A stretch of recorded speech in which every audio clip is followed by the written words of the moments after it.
Hey guys, I just haven't done a video in a while. I picked up a new RC car over the winter. I got it used off the Facebook marketplace. This is a Rovan Baja, which is the same as the Hpi Baja 5, and it's a stadium truck, a little different than the standard. I got a great deal on it.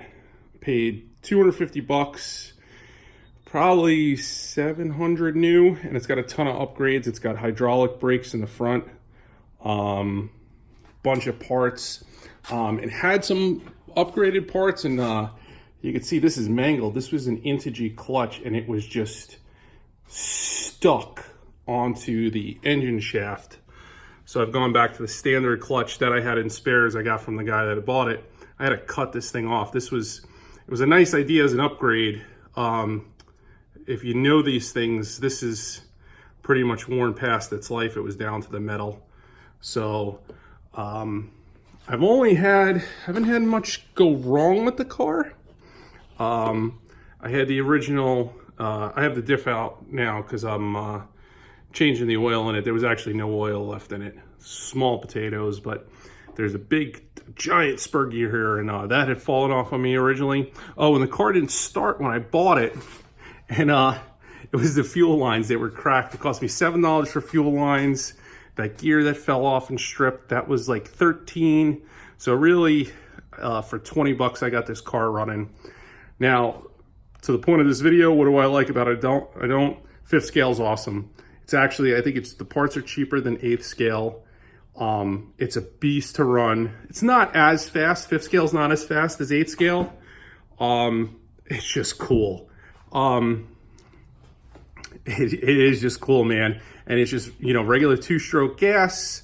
I run 91 octane, pull start, as opposed to nitro, needing starter boxes and everything else. Waterproof compared to, some of your higher end electrics. It's just cool. Now, what I don't like about it, this pipe you thought would be cool. It's like, wow, the guy who bought it probably spent $100 on this pipe, and it's just terrible.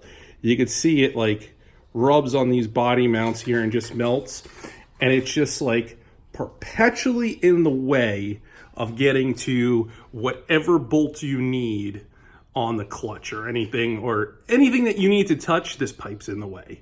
So I got a new pipe coming. Like I said, that integy clutch was worn out, went back to the standard one. Had a problem with that rubbing the other day. Got a new one there.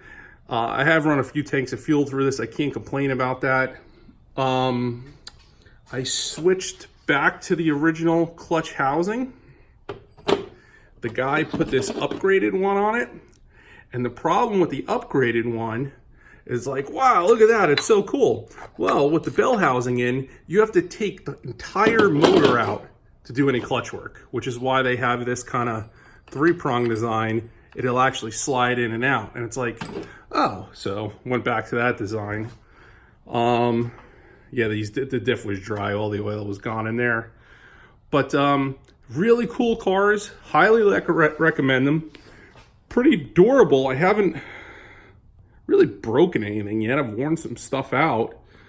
You can see it's dirty because I run it. I mean, it loves grass. It loves water. It loves, I haven't run it as a sand rail yet, but people love these as sand rails.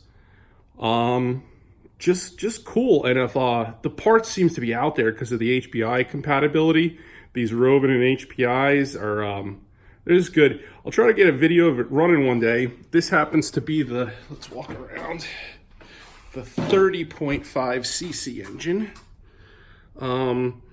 which I don't know if that's really offered anymore. You can see the 2-stroke tank. This is your charge plug for your thing. I thought about going to a lipo receiver battery, just because I'm running lipo and everything else, and I can't justify it because the NightCat works good.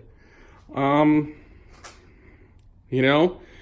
had one shock blow out on me, and when you buy a used car, usually they come with spare parts, and I had one. I bought 2 more because I blow shocks, and it's like, but really, $20 to get this car running, and then normal wear and tear, diffs go and clutches go. Like I said, just this pipe is just terrible. It's, let's see if you could It's all burned here and charred from rubbing, and it just doesn't line up. And you kind of see it's spitting out the exhaust because you can't get to that bolt.